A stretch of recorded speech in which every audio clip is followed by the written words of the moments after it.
What's going on, guys? In this video I'm going to show you a brand new way to make professional looking store ready t-shirts on a budget. This is a method which is in my opinion better than DTG, screen printing, sublimation, and all the other methods. The reason for this is because it's so simple and the equipment used is super cheap.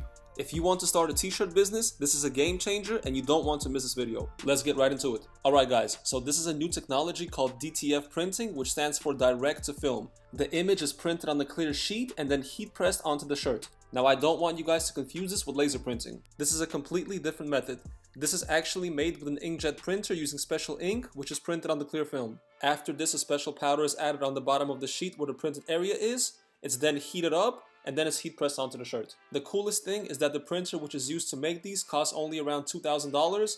And also, if you guys don't have the money to buy the printer right now, there's another way you could do this with only a few $100s. You would simply go on Etsy.com. There's a bunch of people that sell these transfer sheets, and if you place a large order, you should be paying around $2 per sheet. Simply send them your designs in a PNG file. Alright guys, so you will need a few things. The first one is a heat press machine. You can get this on Amazon for around $250. You will also need heat transfer tape. This costs around $7. And you will also need silicone paper. This costs a few dollars and you can reuse this as many times as you want. I will leave an Amazon link to all of these items in the description under the video. We will also need wholesale blank shirts, and as you guys know, you can get these on sites such as jiffyshirts.com. So let me show you guys how to make a t-shirt. The first thing we will need is to get our designs. You guys can make your own designs, or you guys can download or make designs on sites such as Etsy.com or Fiverr.com. Make sure your designs have a clear background. It has to be a PNG file. Alright guys, so for our first example, we're going to make this Lakers shirt. The first thing we're going to do is get our shirt and we're going to preheat it. This is going to get all the moisture out. So we're going to put the shirt onto the heat press. We're going to take the silicone paper, we're going to cover the shirt with it, and we're going to press it for around 15 seconds. If you guys see steam coming out, that's normal, don't worry. This is something you guys have to do if you want your shirt to last many washes. After this, we're going to take the shirt out, we're going to lay it flat on the table, and we're going to flatten it out. The next step is to carefully align the transfer sheet onto the t-shirt. Next, we're going to use the heat transfer tape, and we're going to carefully tape all four sides. Now, I've seen some people use regular tape to tape this, and I suggest you guys don't do that. If you guys do that, you're going to damage your shirt. So use heat transfer tape. It's made specifically for t-shirts, and you're going to get flawless results. Alright guys, the next step is to press the image onto the t-shirt. And don't forget to put the silicone paper over the image. We're going to press at 320 degrees for about 30 seconds. Make sure you guys press hard and apply a lot of pressure. After about 30 seconds, you can remove the shirt from the press. Now be very careful because it's going to be very hot. You will let the shirt cool off for about 1 minute.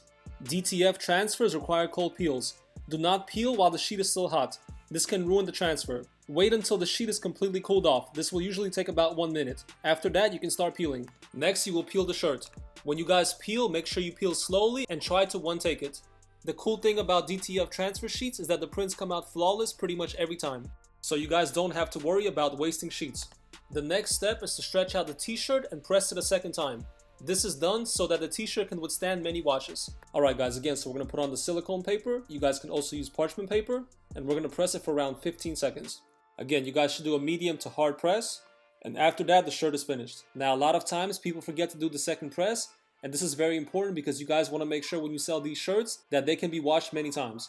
So don't forget the step. As you guys can see, the shirt came out flawless. These shirts, they feel very similar to DTG printing. Also, the cool thing is you guys don't have to buy separate transfer sheets. The printing process is the same no matter what color shirt you use. Alright guys, now let's do another shirt. For this example, we're going to do a tie-dye shirt. Now the cool thing about DTF transfer sheets is that you guys can do it on any material including polyester. This shirt is a cotton shirt. The process is exactly the same. We're going to preheat the shirt and then we're going to press it at 320 degrees for around 30 seconds. Now again, we're going to wait until the shirt is completely cooled off and we're going to slowly peel everything. And as you guys can see again, the print came out perfect. So you guys can make all kinds of t-shirts.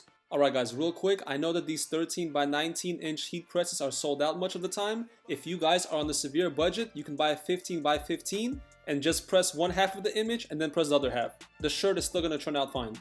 Now, one thing that's been very popular in the t-shirt game lately are these vintage style t-shirts. And in my opinion, one of the best ways to make these is by using these DTF transfer sheets. Let's talk about some of the different ways that you guys can make these kind of t-shirts. You guys can screen print them. The problem with that is that you have to make a lot of screens and it's a messy process. And it's also time consuming. You guys can buy a DTG printer and make these. The problem with that is that these printers cost around $15,000. You guys can use cheap inkjet PPD papers. The problem with those is that you have to print the entire image in the rectangle. You guys can use an Oki laser printer. The problem with that is that these printers are expensive, and also if you want to buy the good quality transfer papers, they cost around $4 each. And it's also a headache gluing the A and B papers together.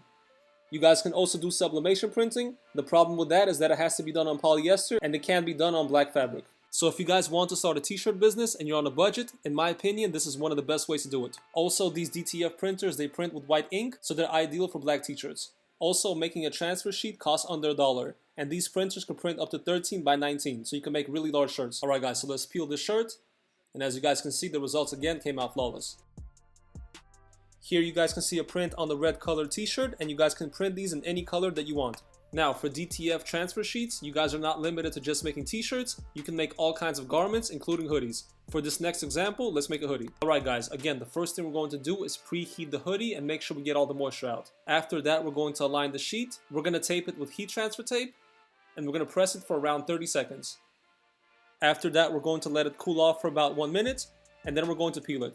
And just like that, you guys can easily make hoodies. Now, one more cool thing that you guys can do is make neck tag labels. You guys will simply go on Google Images, you're going to type in shirt tag template, you're going to download the template, and you're going to Photoshop it with your brand logo. And then you guys can print them out in white for black t-shirts and black for white t-shirts. You guys will then carefully cut them out in little squares. Alright, so we're going to take the old tag and simply rip it off. Now, since this is a black shirt, we're going to take the white tag, we're going to carefully align it, and we're going to press it for around 30 seconds. We will then let it cool off for about a minute, and we're slowly going to peel it. And as you guys can see, it came out perfect. Alright guys, the next step is to sell your t-shirts. When you guys first start out, I suggest you start selling on Etsy.com and eBay.com. After you get about 1,000 or so sales, you can open up your own Shopify store and remarket to those customers. Alright, so if you guys open up eBay, you guys can see this guy sold 14 of these shirts, and these shirts are very average. You guys don't have to sell t-shirts of athletes and celebrities, you can also sell random cool shirts, and these sell well. You guys can easily get professional designs on websites such as tshirtdesigns.com. And if you want someone to make your designs for you, you can always go on websites such as Fiverr.com, pay around $10 and do it that way. Now, one more thing I want to talk about real quick is copyrights. You guys have to be careful selling copyrighted and trademarked images. There's many different ways to edit a picture to go around the copyright. Now, there's a lot of people selling copyrighted t-shirts on eBay and Etsy and getting away with it. My suggestion is that you guys avoid doing this and just build a long-term stable business selling unique copyright-free t-shirts. When you guys have a t-shirt business and eBay is constantly removing your listings, that's a headache and just you want to avoid that. Overall, a t-shirt business is one of the easiest home businesses that you guys can start, and I hope this video was able to help you out. Alright, I hope you guys enjoyed the video. If you did, please hit the like button and subscribe. And if you have any questions, please feel free to ask in the comments below. Also guys, don't forget to hit the notification bell so whenever I post a new video, you get alerted. I'll see you guys on the next one.